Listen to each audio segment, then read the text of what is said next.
لله رب العالمين والصلاة والسلام على عبده ورسوله نبينا محمد بن عبد الله وعلى آله وصحبه ومن اهتدى بهديه واستنى بسنته ودعا بدعوته إلى يوم الدين. أما بعد فإن أصدق الحديث كتاب الله وخير الهدي هدي محمد صلى الله عليه وسلم وشر الأمور محدثاتها فإن كل محدثة بدعة وكل بدعة ضلالة وكل ضلالة في النار. amma ba'du,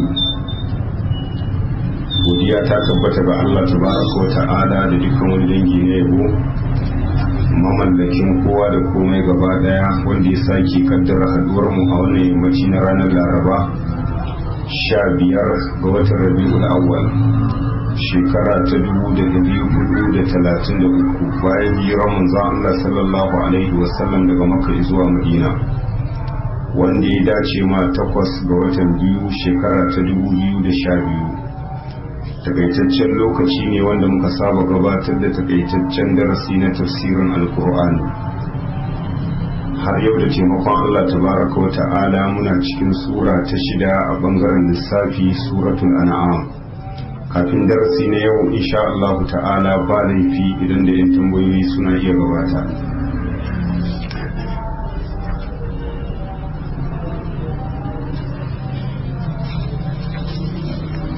Na'am. Na'am.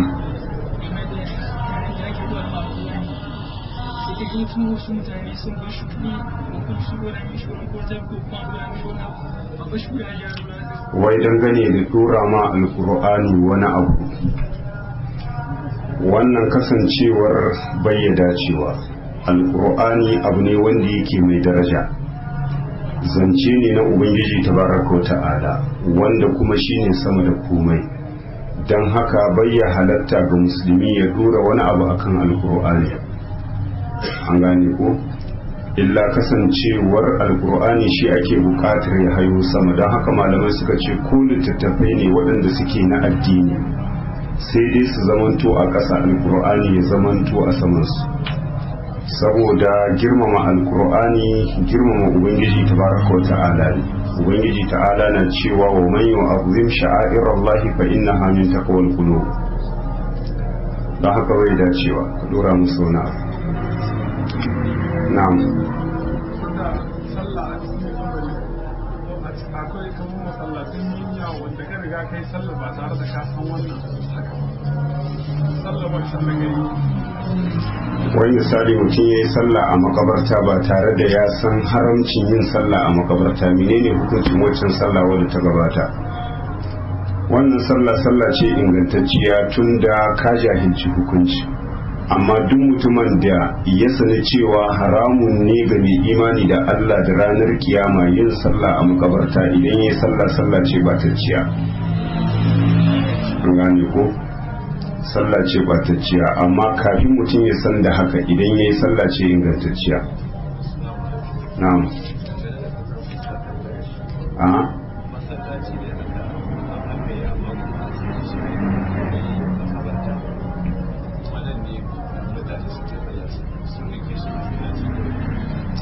wai masallaci ne aka zo aka binne kabari a cikinsa, ya zama makabarta, haramun ne yin sallah a cikin wannan masallaci. duk wanda ya sallah a masallacin ba ta ce sallaci, matukar ya san da cewa akwai kabari abin na a masallaci.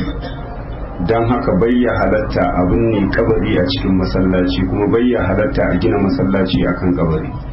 ya gabata a darasin mu na Bukhari tsinuwa daga manzon Allah sallallahu alaihi wasallama akan mutanen da suke gina masallaci akan kabari. manzon Allah ya ce aiki ne na la'antattu su ne yahudu da 'ya'yan mushrik, wanda kasancewar matar manzon Allah sallallahu alaihi wasallama wato ita ce ummu habiba da ummu salama suke ba manzon Allah sallallahu alaihi wasallama labarin abinda idan su ya nuna musu a birnin Habasha lokacin da suka yi hijira. suke ba shi labarin wata cuci wadda ake kiranta da Mariya, da irin hotunan da ke cikin wannan cuci da kawatar wadda aka mata. manzon Allah sai yake cewa waɗannan jama'a ne wanda idan mutumin kwarai ya mutu daga cikinsu sai su gina wato masallaci akan kabarinsa. manzon Allah ya ce don haka Allah ya la'ance su, ma'ana su ne ɗan mushau da yahudu. shine manzon Allah ya ce qatalallahu al-yahuda wan nasara ittakhadhu qubur anbiya'ihim masajida. Allah ya tsine ma yahudu da yan mushau. manzon Allah ya ce domin sun maida kabarin annabawansu masallatai. don haka duk masallacin da aka binne kabari a cikinsa bai ya halatta a yi sallah, ya riga ya zama makabarta. an gane ko ya riga ya zama makabarta. in masallacin ya riga yi kabarin to dole ne za a tone kabarin a kai shi can inda ake binne kowa a binne. in kuma kabarin ya riga yi masallacin to dole za a rushe masallacin na shir'anci. don haka daga cikin wata jama'a ta musulmi akwai wanda aikinsu ne a yau, wanda a duniyar musulmi wani malami da ya fara lissafewa sama da masallatai 1000 wanda akwai kaburburra a cikinsu.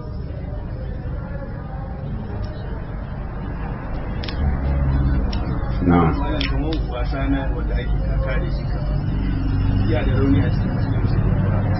wani ne matsayin wasa tsakankanin kaka da jika?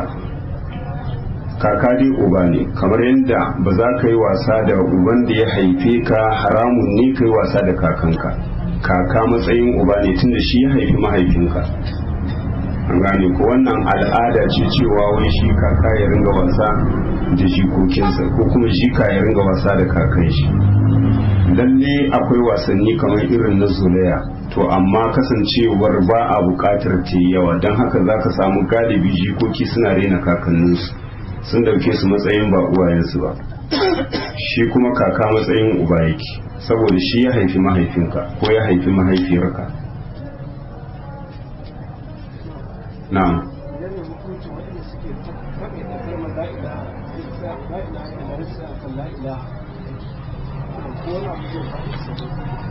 wai misali wai dangane da mutumin da yake takaitawa akan kalima ta la ilaha, kamar so da yawa abu in ya baka mamaki a yaren Hausa sai ka ji mutum ya ce la ilaha. wannan bai ya dacewa, kuma ya faɗi kalmar ne a matsayin mamaki, al'amari ne ya kayatar da shi ya bashi mamaki. shi kuma duk abin da ya baka mamaki, kar mu manta hadisi ya gabata a darasin mu na tauhidi, abinda ake bukata kai kabbara ka ce Allahu akbar ko kuma ka ce subhanallah idan abu ya baka mamaki ya kayatar da kai. amma takaitawa akan kalima ta la ilaha wannan bai ya dacewa. idan ka ce la ilaha ma'ana babu abun bauta, duka komai da komai kwata-kwata ka kore abun bauta, baka tabbatar ma kowa ba, sai dai ka da saka ce illallah, sai dai Allah subhanahu wa ta'ala shi kadai ya cancanta a bauta ma.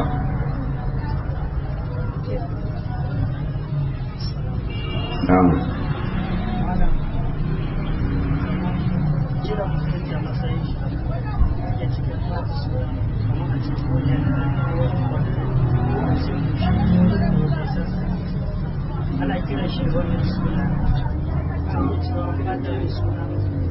wai misali lakabi da ake ma mutum, kamar misali in ka ɗauki aikin soja akwai wanda za a ce masa general ko colonel ko kapitan da sauransu. shin wannan bai daga cikin kamar lakabi wanda aka hana shi ne kake ni? bai daga ciki. abinda aka hana yi ma mutum lakabi, mummunan lakabi, abin da yake ki shine ya zamanto haramun a shar'anci, kamar yadda Allah ya ce mana wala tanabazu bil alqab, kar ku jihi junanku wato da mummunan lakabi. duk sunan da zaka kirayi mutum da lakabin da zaka kiraye shi bai yake kyama, to bai ya halatta a matsayin ka na musulmi ka kiraye shi da wannan suna, saboda yi masa wannan lakabi zai haifar da gaba da kiyayya tsakaninka da shi. shi kuma irin waɗannan lakabi ne ma wanda suke so da yawa wanda aka masa irin wannan lakabi ya fi so ka kiraye shi da wannan lakabi akan sunan shi. yanzu misali aka ce wannan kununan ne, a ce sunan shi Ibrahim, da ka ce masa Ibrahim gara ka ce masa kununan, dan in ka sake ma wani lokaci za ka kiraye shi da sunan shi ba za ku wannan ba, zai ga cewa kaman kare na tarye shi ne baka dauke shi ba yana da wani matsayi. alaikum salam.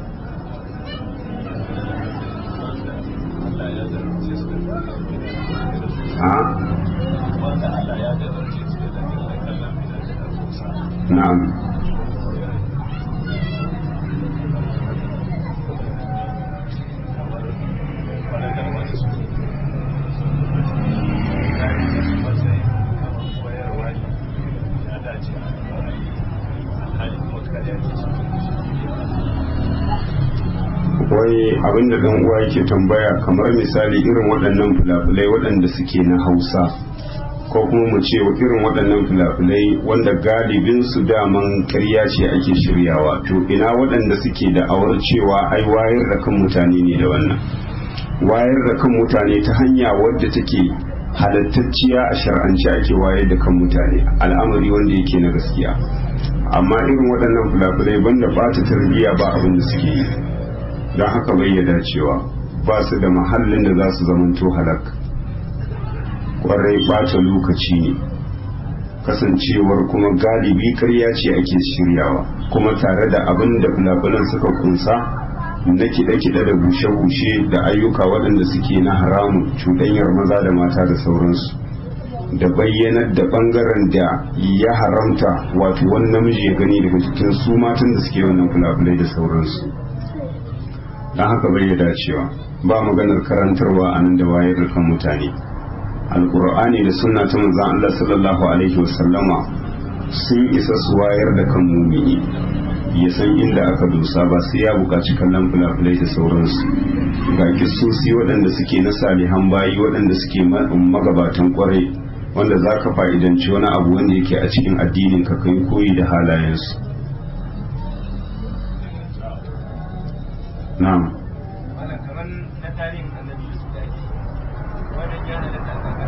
Ko shi wannan na tarihin annabawa kwarai wasu malamai sun tafi akan rashin halaccin shi, saboda kasancewar su da yawa wani fasiki ne za a bashi matsayin wani salihin bawa, ka gani da irin abubuwa kuma wanda suke na ƙari da rage a cikin irin waɗannan, so da yawa za ka ga a cikin irin fulafulan da suke abubuwan ya sha bamban da yadda hakikanin al'amarin yake. don haka Allah ya nuna mana ta hanyar da za mu samu ƙarin imani da tabbata akan gaskiya game da karanta kisosin magabata shine a karanta maka kaji ka fahimci inda aka sa gaba, amma ba irin waɗannan fulafulai ba da sauransu. illa kasancewar su dai kace suna da ɗan dama-dama akan sauran fulafulai, saboda kasancewar galibi waɗanda suke yin su ba ka ganin abubuwa waɗanda suke na haramci, kamar mace bayyanar da wani abu wanda yake na ɓangaren jikinta, tare da cewa shi ma wani lokaci ana gani a cikin fulafulan nasu da sauransu.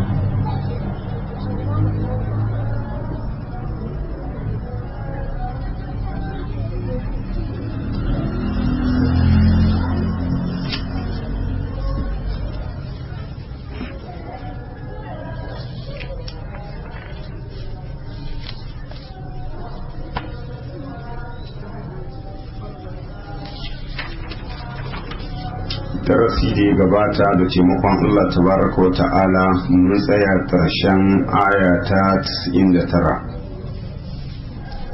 wanda kafin ita ubangiji tabaraka wa ta'ala na nuna mana dalilan da suke nuna mana kadaitar shi a cikin ibada, cewa shi kadai ya cancanta a bauta ma, kamar yadda aya ta 95 shine ubangiji ta'ala ke cewa inna allaha faliqul habbi wan nawa yukhrijul hayya minal mayyiti wa mukhrijul mayyiti minal hayy dhalikum allahu fa anna tufakun faliqul isbahi wa ja'ilul layli sakana faliqul isbahi wa ja'ala al-layla sakana wash-shamsa wal qamara husbana dhalika taqdirul azizil alim. shine yake cewa lalle ubangiji tabaraka wa ta'ala shine mai fasa kwaya domin tsiro ya fito, wannawa shi ke fasa wato kwaikwayo domin tsiro ya fito. idan aka ce annawa shine kamar dan dabino da dan kwala da sauransu, an gane ko, wanda jam'i ne na nawa. idan aka ce alhab wato kwaya ta abinci kamar alkama ko hatsi ko shinkafa da sauransu, ko kwaya ta ciyawa, duk wata kwaya da ka sani da duk wani kwaikwayo ubangiji tabaraka wa ta'ala shi ke fasa shi domin tsiro ya fito. sai ya ce yukhrijul hayya minal mayyit, shine ubangijin da ke fito da rayayye daga jikin matacce, kamar yadda yake fito da mani daga tsatsan dan adam, ko kuma kamar yadda yake fito da wato shine dan tsako daga cikin kwai. yukhrijul hayya ubangiji ta'ala shi ke fito da mai rai minal mayyiti daga cikin matacci, ko kuma ka ce ubangiji ta'ala shi ke fitar da mumini wato daga kafiri, kamar yanda ubangiji tabaraka wa ta'ala ya fito da Ibrahimu alaihi salam wato daga tsatsan mahaifinsa Azara. kaga Ibrahimu alaihi salam rayayye ne, saboda ubangiji ta'ala ya ambaci cewa muminai su ne rayayyu, kafirai su ne matattu, wa ma yastawi al-ahya'u wal amwat.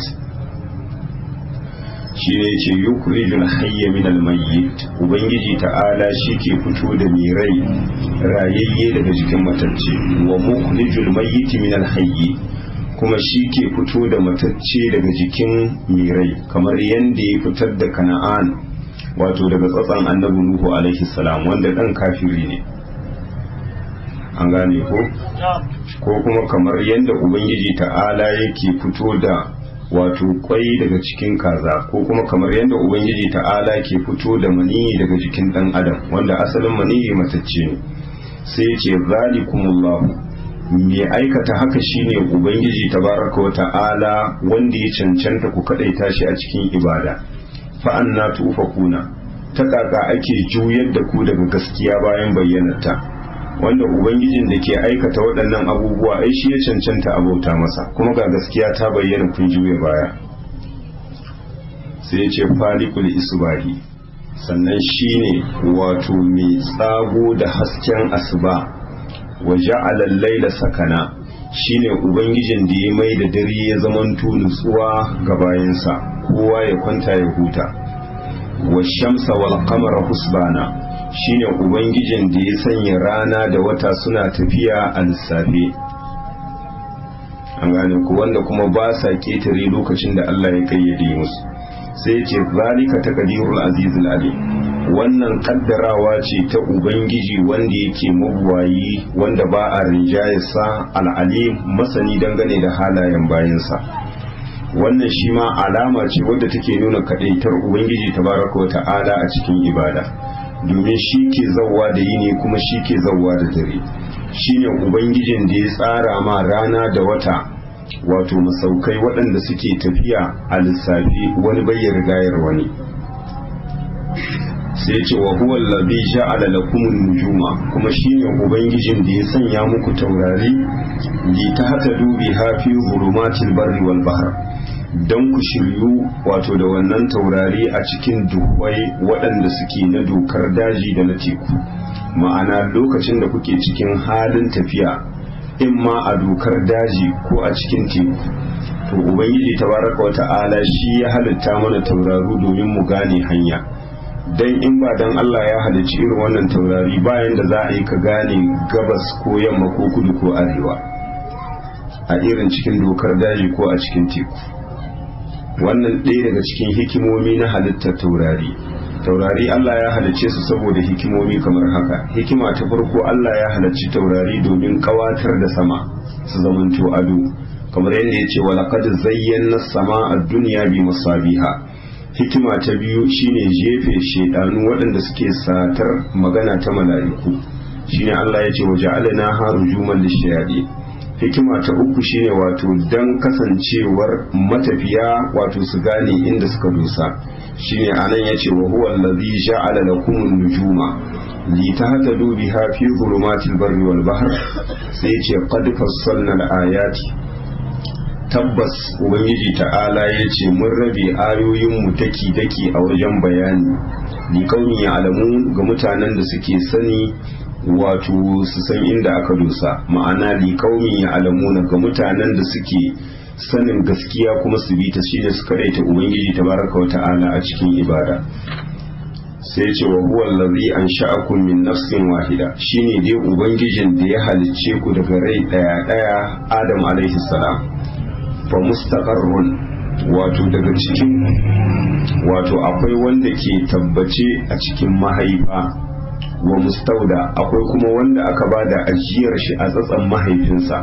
ma'ana akwai dan da ya riga ya fita daga cikin tsatsan mahaifinsa ya zo cikin mahaifar mahaifiyar shi, akwai dan da kuma yana cikin tsatso CD nan gaba, shine yace fa mustaqarrun wa mustauda. ma'ana ubangiji ta'ala shi ya halicce ku daga rai daya Adam wa mustaqarrun akwai wanda ke tabbaci a cikin mahaifa kenan sai ce wa mustauda akwai wanda aka bada ajiyar shi a cikin tsatsan mahaifinsa.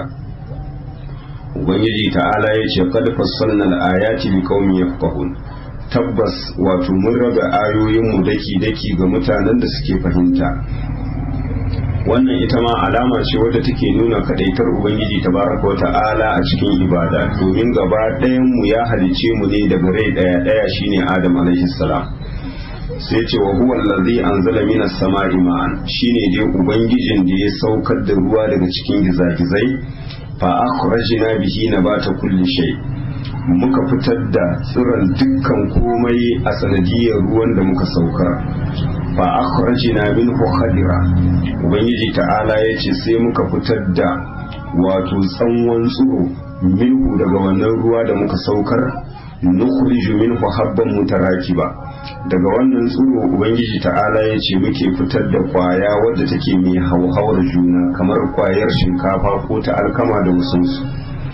sai ce wa minan nakhli min dal'iha qinwanun daniya, daga cikin dabinnai ubangiji ta'ala yace daga cikin hudanta ubangiji ta'ala yace qinwanun akwai dimshi daniya wanda yake makusanci, wanda misali kana zaune ma zaka iya cira daga cikin 'ya'yan dabino. akwai dabinon kuma da sai an hau, an gane ko shi ma wannan dabino ubangiji tabaraka wa ta'ala ya tsuro da shi ne a sanadiyar ruwan da ya saukar. shine yace wa minan nakli, wato daga cikin dabinnai min dal'iha daga hudanta, abinda ake kira da addala wato shine kilili lokacin da aka buga ma dabino ya fara yin 'ya'ya kamar dussan nan da yake shine ake kira da dal. ubangiji ta'ala yace kinwanu wato akwai dimshi.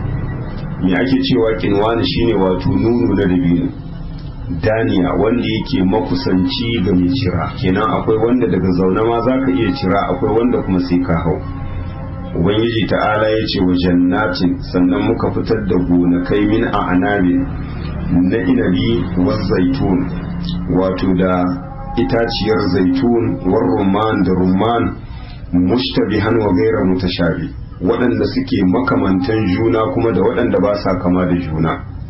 domin idan ka ɗauki 'ya'yan itacen nan ta wani ɓangare sun yi kamantacciniyar juna, a wani ɓangare kuma sun sha bamba. ubangiji ta'ala sai ya ce unzuru ila samarihi idza asmara wa yan'i, wato ku kalli 'ya'yan itacen lokacin da wato iccen yayi 'ya'ya ya nuna, ma'ana ku kalla wane ne ya tsirar da wannan itaciya ya kai lokacin da ta yi 'ya'ya kuma 'ya'yan suka nuna, wane ne ya nuna da su. shi ne ubangiji ta'ala ya ce inna fi zalikum, lalle cikin waɗannan abubuwa da muka aikata game da ku, Allah ya ce la ayatin, akwai dalilai masu nuna kadaita ta a cikin ibada li qaumi yu'minun, ga mutanen da suke imani. waɗannan dai gaba ɗaya kamar yadda bayani ya gabata dalilai ne wanda Allah ke nuna mana shi ya cancanta a kadaita shi da ibada, wanda duk waɗannan abubuwa da ya zana ba wani wanda ya isa ya maimaita ɗaya daga cikinsu. an gane ko? yau za mu tashi kenan aya ta 100 daidai. أعوذ بالله من الشيطان الرجيم. قال الله تبارك وتعالى وجعلوا لله شركاء الجن وخلقهم وخرقوا له بنين وبنات بغير علم سبحانه وتعالى عما يصفون بديع السماوات والأرض أنى يكون له ولد ولم تكن له صاحبة وخلق كل شيء وهو بكل شيء عليم ذلكم الله ربكم لا إله إلا هو خالق كل شيء فاعبدوه وهو على كل شيء وكيل لا تدركه الأبصار وهو يدرك الأبصار وهو اللطيف الخبير قد جاءكم بصائر من ربكم فمن أبصر فلنفسه ومن عمي فعليها وما أنا عليكم بحفيظ وكذلك نصرف الآيات وليقولوا درست ولنبينه لقوم يعلمون. Ubangiji ta'ala ke cewa wa ja'alu lillahi shuraka aljinna wa khalaqahu, wato mushrikai sun maida aljannu cewa abokan tarayya ne na ubangiji tabaraka wa ta'ala a cikin ibada wa khalaqahum alhadi ubangiji tabaraka wa ta'ala shi ya halicce su an gane ku ya halicce su suwa su aljannu. Wannan Allah yana magana dangane da wani bangare na mushrikai waɗanda suke bauta ma shaidanu shine Allah ya ce wa ja'alu lillahi shuraka aljinna. al-maf'ul al-awwal anan na ja'ala shine aljinna, al-maf'ul thani shine shuraka sai a gabatar da shi. wa ja'alu lillahi shuraka aljinna, mushrikai sun mai da aljannu wato abokan tarayya ne na ubangiji tabaraka wa ta'ala a cikin ibada, a takaice suna bauta musu. wa khalaqahum alhali ko ubangiji tabaraka wa ta'ala shi ya halicci aljanna. kenan duk wanda yake abun halitta ne ba mahalicci bane bai ya cancanta a bauta masa, an gane ko ma'ana wannan dalili ne a bayyane ubangiji tabaraka wa ta'ala yake bamu. su aljannun da mushrikai suke bauta ma ubangiji ta'ala ya halicce su. duk wanda aka wayi gari cewa wato halitta ne ba shi bai ke halitta ai bai cancanta ba a bauta masa, saboda wanda ya halicce shi yana iya rasar da shi a duk lokacin da ya ga dama. kamar misali kai yanzu ka zo ka kera abu kana da damar da duk lokacin da ka ga dama za ka iya gamawa da shi. to shi don haka wannan kenan dalili ne wanda ke nuna cewa ba su cancanta ba a bauta musu kamar yadda su mushrikai suke bauta musu. shine sai ce wa karahu lahu banina, mushrikai sun kaga ma ubangiji tabaraka wa ta'ala ƴaƴa maza kamar yadda yahudu suka ce uzairu dan Allah ne, kamar yadda kuma ƴan mushau suka ce annabi isa dan Allah ne. wa banati, wasu mushrikan kuma sun kaga masa ƴaƴa mata kamar yadda mushrikan larabawa suka ce mala'iku ƴaƴa mata ne na ubangiji tabaraka wa ta'ala. bigairi ilmin, wato ba tare da sani ba, faɗa ce kawai shaci faɗi ne, kasancewar ba su da dalilin da zai nuna musu cewa Allah yana da ɗa, cewa isa ɗan shi ne ko kuma uzairu ɗansa ne kamar yadda su yahudu da ƴan mushau suka faɗa, ko kuma cewa mala'iku ƴaƴa mata ne na ubangiji tabaraka wa ta'ala kamar yadda su mushrikan larabawa suka faɗa. a cikin su gaba ɗaya ba wani wanda yake da dalili. shine yace wa kharaqu lahu banina wa banati, mushrikai sun kaga ma ubangiji tabaraka wa ta'ala ƴaƴa maza da ƴaƴa mata bi gairi ilmin ba tare da sani ba, ma'ana babu wata hujja. sai ce subhanahu, sarki ya tabbata ga ubangiji tabaraka wa ta'ala ya ɗaukaka amma ya sifuna dangane da abin da suke siffanta shi da shi na cewa yana da ɗa. an gane ko saboda kasancewar wanda ke buƙatar ɗa sai wanda yake kasashe, wanda bai ya iya kulla ma kansa wata tsiya, wanda ke buƙatar nan zuwa wani lokaci a agaza masa. don haka ubangiji tabaraka wa ta'ala shi kuma mawadaci ne, babu wani tawaya da wani kaskanci tare da shi. don haka ya ce subhanahu, ubangiji ta'ala ya tsarkaka game da a ce yana da ɗa, wata'ala ya ɗaukaka amma ya sifu na dangane da abinda mushrikai suke siffanta shi da shi na cewa yana da ɗa. sai ya ce badi'us samawati wal ard, shine fa ubangijin da ya kage halittar sammai da ƙasai, wanda sama da ƙasa suna daga cikin manya-manyan abinda ubangiji tabaraka wa ta'ala ya halitta. to ubangijin da ya halicci sama ya tsida ta ba tare da ginshiki ba, ya halicci ƙasa ya shimfiɗa ta kange ta da duwalwatsai, shi menene zai gagare shi? ba abin da zai gagare shi balantana ya buƙaci agajin wani. duk wanda yake buƙatar ɗashi kuma yana buƙatar agaji ne. don haka wannan dalili ne wanda ke nuna mana cewa ubangiji tabaraka wa ta'ala cikakken sarki ne, babu wata kasawa da wata tawaya da wani kaskanci tare da shi. don haka bai ya buƙatar ɗa. dalilin da yake nuna mana Allah bayya da ɗa kuma bayya da buƙatar shi, domin shi ya halicci samai, shi ya halicci kasai. wanda ya halicci sama ya halicci kasa mai iko ne akan dukkan komai, ba abin da ke gagarar shi. sai ce anna yakunu lahu walad, ta yaya ɗa zai kasance gare shi? walam takun lahu sahiba, alhali mata bata kasance ba gare shi. ai sai wanda yake da mata yake samun ɗa. to ubangiji ta'ala ba shi da mata mattakhadallahu sahibatan wala walada. sai ya ce wa khalaqa kulla shay, kuma shi ya halicci dukkan komai, wa huwa bi kulli shay'in alim, kuma shi masani ne game da dukkan komai, babu abin da ke fake masa. wannan kaga duk dalilai ne waɗanda suke nuna cewa ubangiji ta'ala ya tsarkaka dangane da abin da mushrikai suke jingina masa. shi ya halicci sammai, shi ya halicci kasai, kuma shi ya halicci dukkan komai gaba daya, kuma shi ne masani game da duk abin da ya halatta. ta kaka kuma zai buƙaci da alhali kuma ba shi da mata, don samun ɗa sai ta hanyar mace.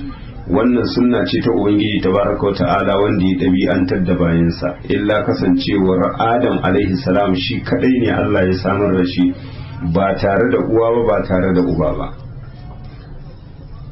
sai ya ce zalikumullahu rabbukum, mai aikata haka shine Allah wanda yake ubangijinku, wanda ya cancanta ku bauta masa.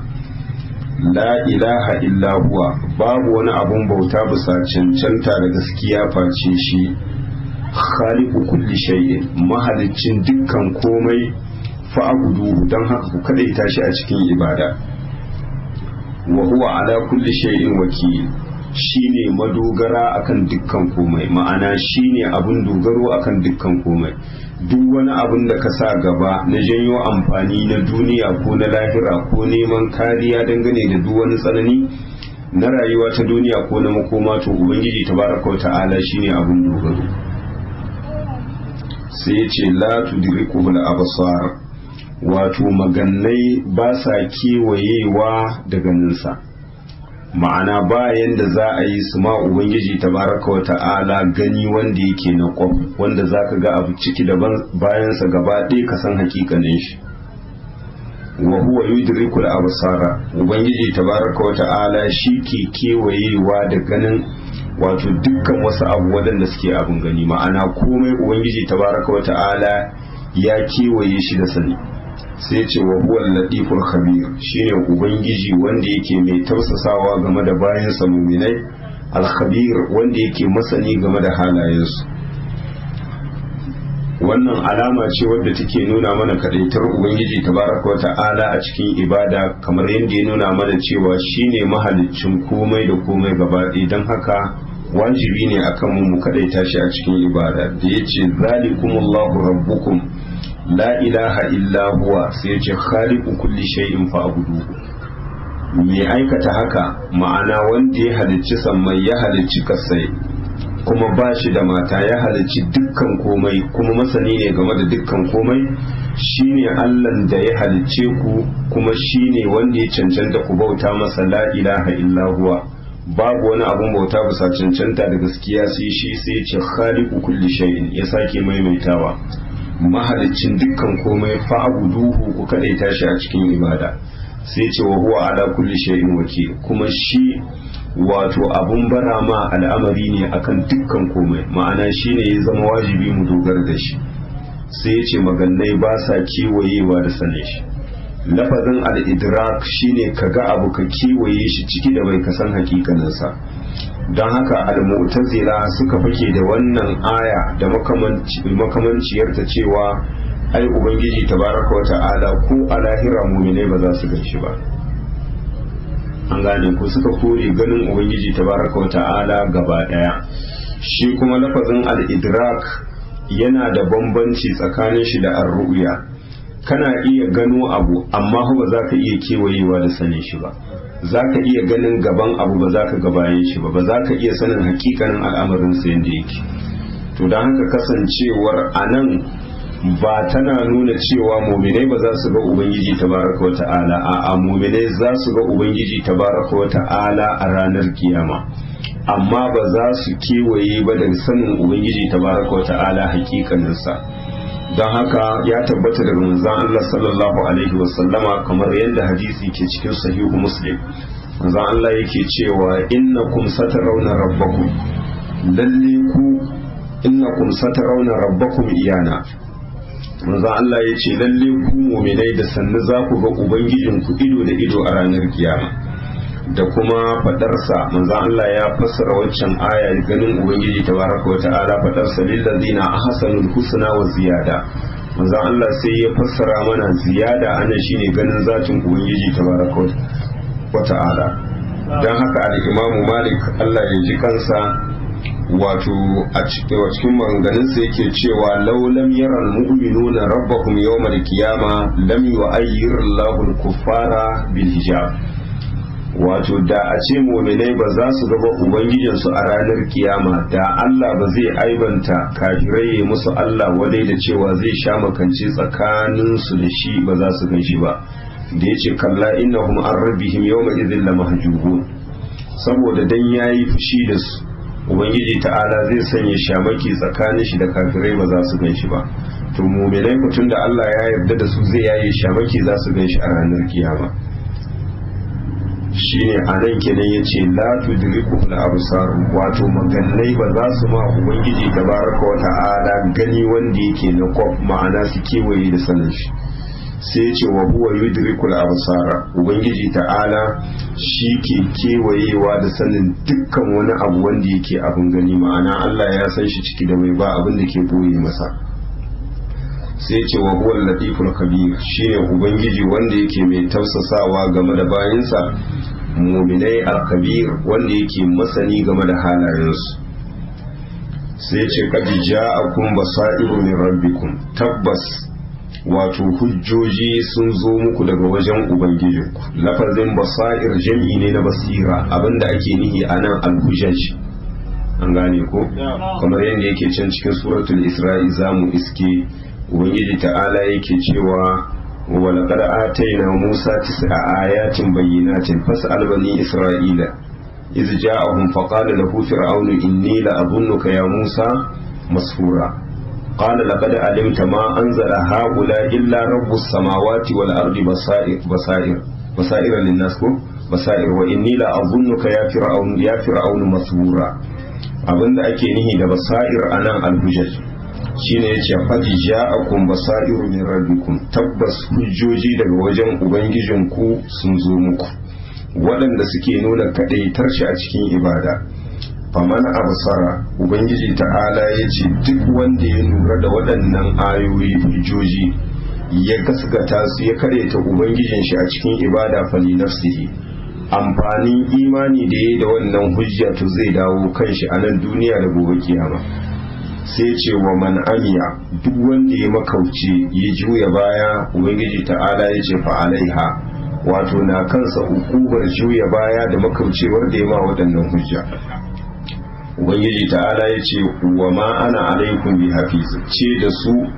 ni ban zamanto ba mai kiwo a kanku da zan ringa kididdige aikin ku ni iya abin da yake kaina shine isar da sako na ku isar muku wa ma ana alaikum bi hafiz ubangiji ta'ala ya ce da su ni ban zamanto ba mai kiwo a kanku da zan ringa bin ayyukan ku ɗi bayan ɗaya a matsayina kawai mai isar da sako ne ubangiji ta'ala ya ce wa kazalika wato kamar yadda muka rabe ayoyinmu daki-daki a cikin wannan sura waɗanda suke nuna kaɗaitata a cikin ibada nusarriful ayati Allah ya ce haka muke jujjuya ayoyinmu wali ya ƙulu da rasta wato dan kafirai su ce da rasta wato kayi karatu ne a wajen wani don haka kuma ka zo kana karanta mana cewa Allah ya turo ka a matsayin manzo ubangiji ta'ala ya ce mun jujjuya waɗannan ayoyi liya ƙulu da rasta ma'ana don su ce wai kayi karatu a wajen wani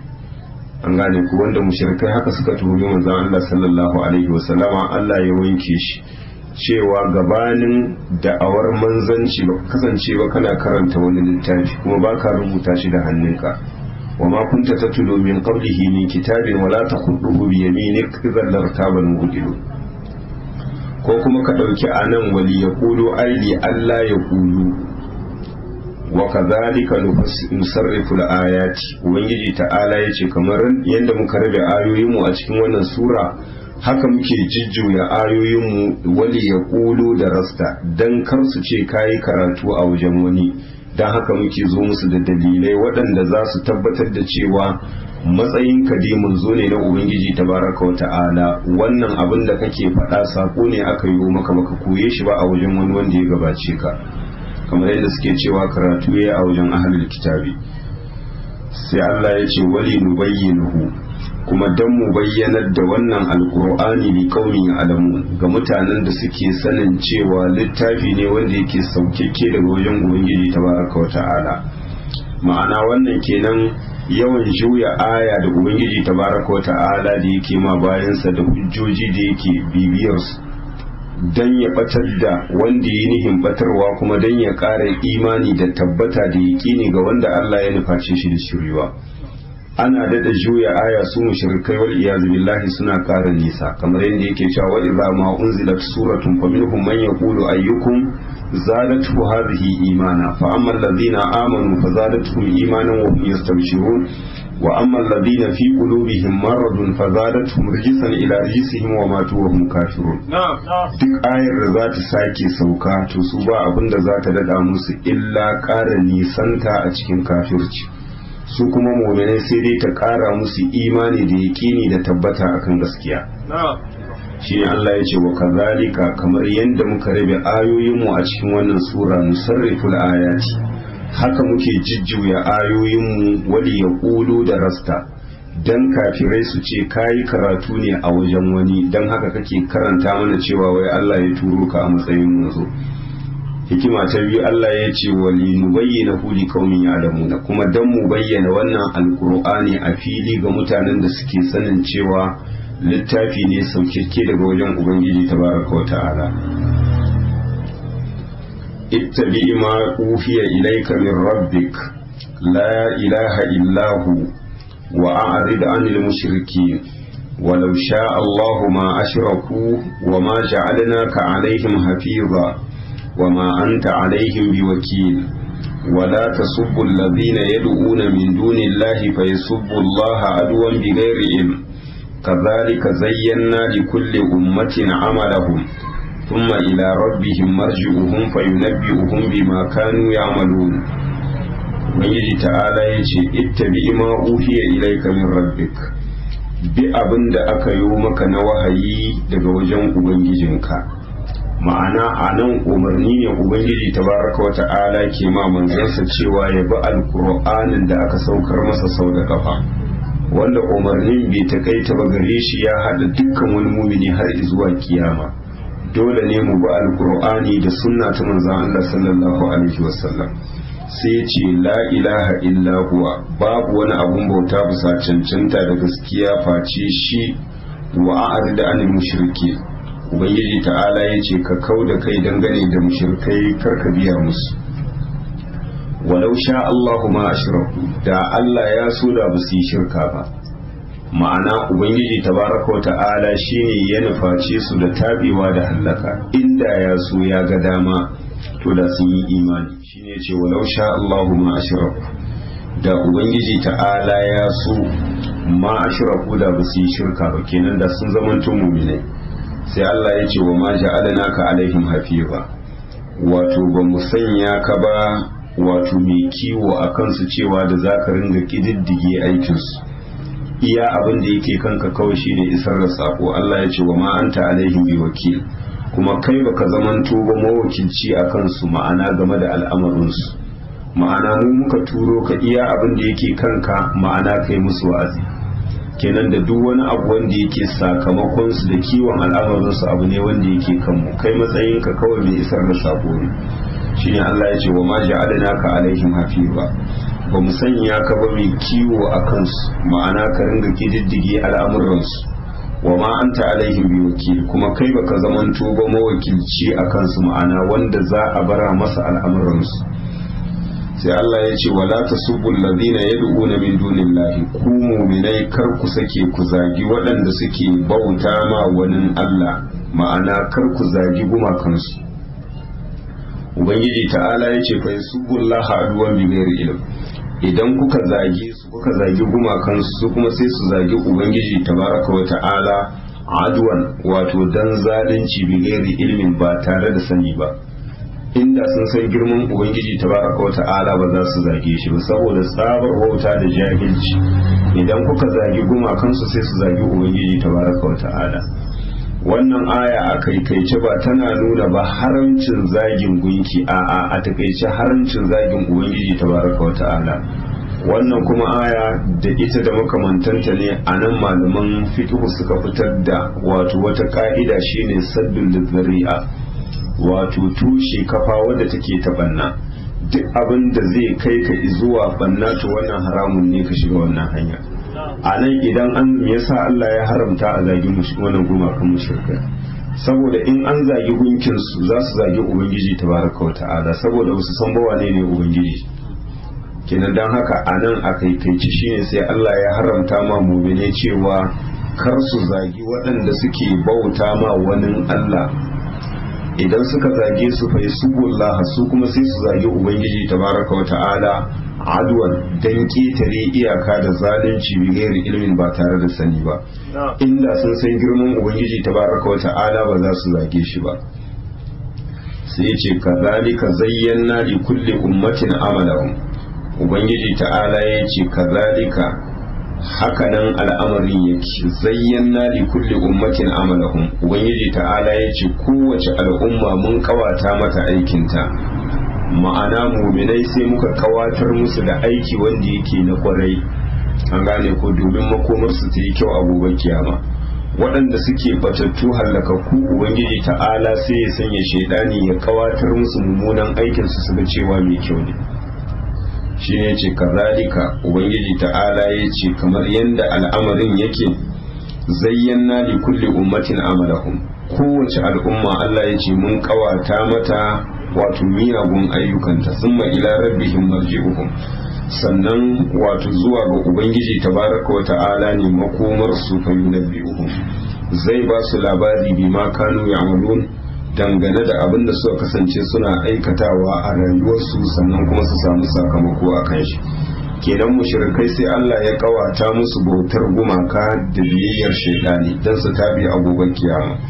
Haka su kuma mu'minai sai Allah ya kawata musu aiki wanda yake na biyayya dan aljanna ta kasance ita ce makomarsu.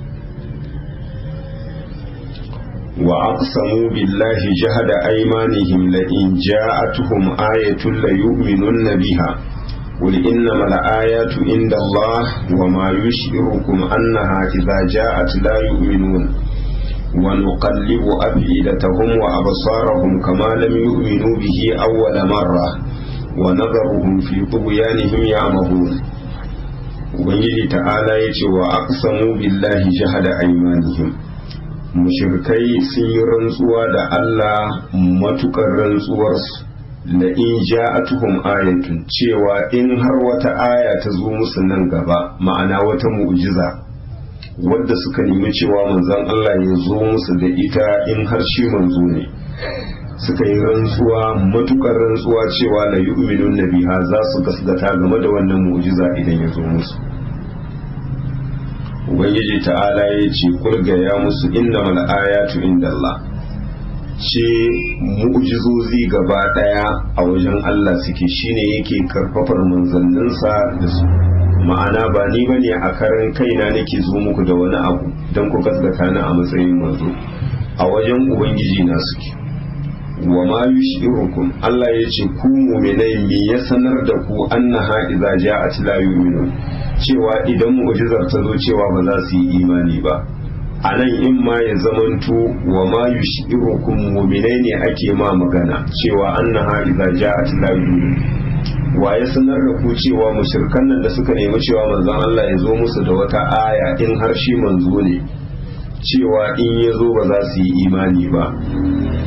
Ko kuma kamar da maganar zuwa ga su mushrikan wa ma yushirukum annaha idza ja'at, kenan kamar yadda yake cikin qira'a ta Hamza da Ibn Amir, kenan la tu'minuna, me ya sanar da ku cewa idan ta zo ba za ku yi imani bai ta ayar. An gane ku, kenan a nan su sun nemi cewa manzon Allah sallallahu alaihi wasallama ya zo musu da wata mu'jiza wadda za ta nuna gaskiyar manzancinsa, kuma suka yi rantsuwar cewa in dai ya zo musu da wannan abu za su yi imani da shi. to shine Allah ya ce ga ya musu ayoyi daga wajen Allah suke, ma'ana ba a karan kaina bane nake zo muku da su. Ubangiji tabaraka wa ta'ala shine yake karfafa ta da wannan mu'jiza. Me ya sanar da ku cewa idan ita mu'jizar ta zo cewa ba za su yi imani ba, wanda sun kage cewa manzon Allah sallallahu alaihi wasallama in har manzo ne to ya maida musu dutsen safa ya zamanto zinare, kuma ya keta musu koramu a cikin birnin makka ya zamanto ana noma kamar inda ake noma a sauran garuruwa. Shine sai Allah yake cewa wa nuqallibu afidatahum, wato mu muke juya zukatansu wa absarahum da magannansu, ma'ana game da yin imani. Duk wata mu'jiza da za ta zo ubangiji ta'ala ya ce sai mu juyar da zukatansu bayan da za a yi ta hankalta ta fahimci wannan mu'jiza. Wa absarahum, sannan kuma sai mu juyar da magannansu ba za ta kalli wannan mu'jiza gani wanda yake na lura da basira. Kama lam yu'minu bihi awwala marra, kamar yadda ba su yi imani da mu'jizar da Allah ya saukar a farkon karo. Manzon Allah sallallahu alaihi wasallama Allah ya karfafe shi da mu'jiza sun wuce a lissafa, ga irin su tsagewar wata da sauransu, amma duk ba su gaskata ba. Sai Allah ya ce wa nazaruhum fi bughyanihim ya'mahun, ubangiji ta'ala ya ce mu ke barin su a cikin dimuwa, wato suna kai kawo a dimoce.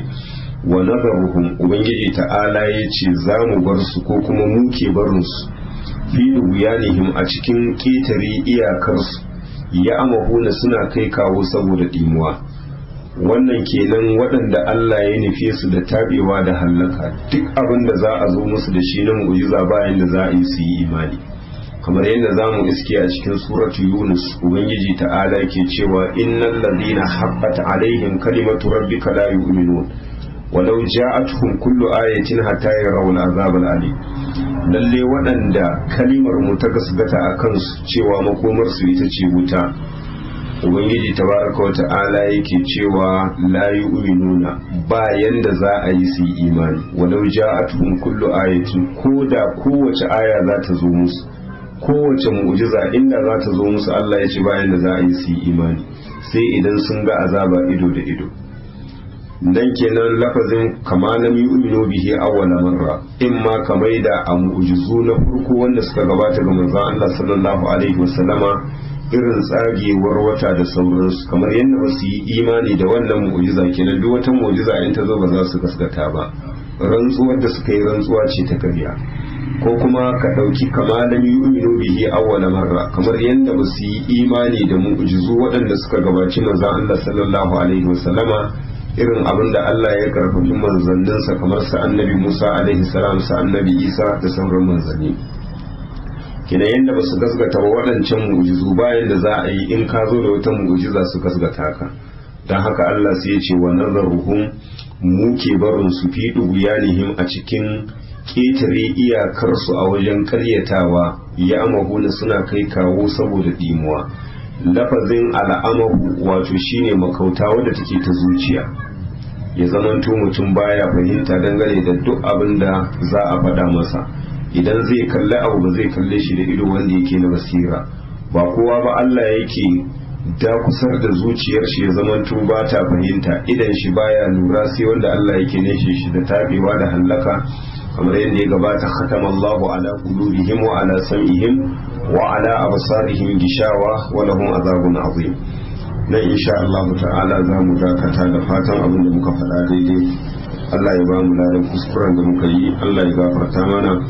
اللهم صل على محمد وعلى آل محمد كما صليت على إبراهيم وعلى آل إبراهيم إنك حميد مجيد. اللهم بارك على محمد وعلى آل محمد كما باركت على إبراهيم وعلى آل إبراهيم إنك حميد مجيد. سبحانك اللهم وبحمدك أشهد أن لا إله إلا أنت أستغفرك وأتوب إليك.